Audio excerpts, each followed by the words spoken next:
Hi, why don't you tell me your name? Hello, my name is Nicholas Vanderpool. And Nick, do you consider yourself a writer? I fancy myself a writer, yes. And why do you fancy yourself a writer?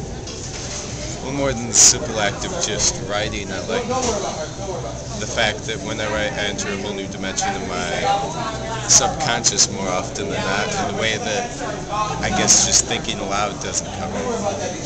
And where do you normally write? Where? Yeah. Oh man, well, at home I like to write outside a lot, sit in the back porch and throw a frisbee with the dog, and right here or there, any place that's quiet. But on occasion I like to get someplace like a diner or go to the library where there'll be people. Maybe not being rambunctious, but I like that feeling, especially when I'm writing poetry, being around other people, around things happening. It doesn't feel so isolated or esoteric sometimes. Do you consider yourself a good writer?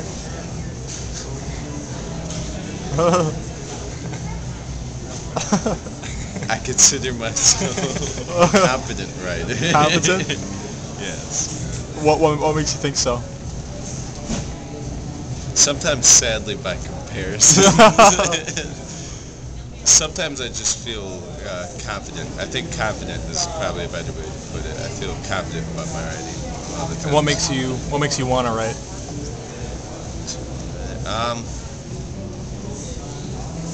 I think it's this way of making myself feel timeless in some sense. When I read things that other people have written, that I feel especially apply to my life or modern life or just anything in the present.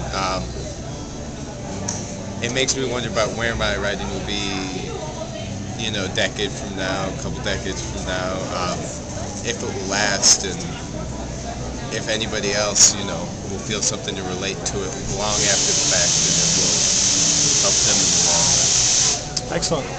And who reads what you write? That's the problem every writer has.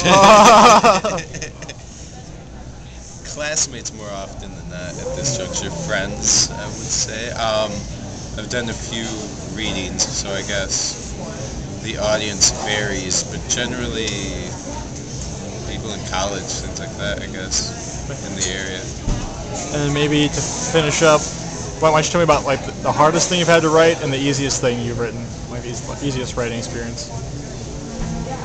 Well, the easiest at this point is, much as I worry every time I have to, is writing essays and things like that. It's become so rote and routine and mechanical that I can just sit down and kind of crank it out. And so while it might be difficult, I always have this feeling that I know the end result's going to come.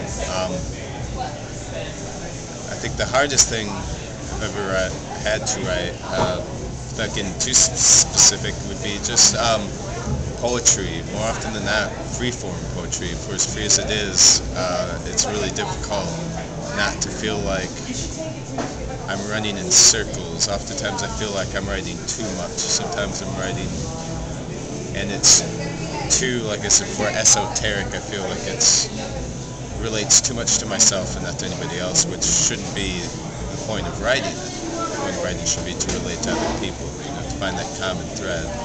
So I think that's the most difficult part about writing, is finding that common thread. Excellent, man. Well, thank you very much. No problem.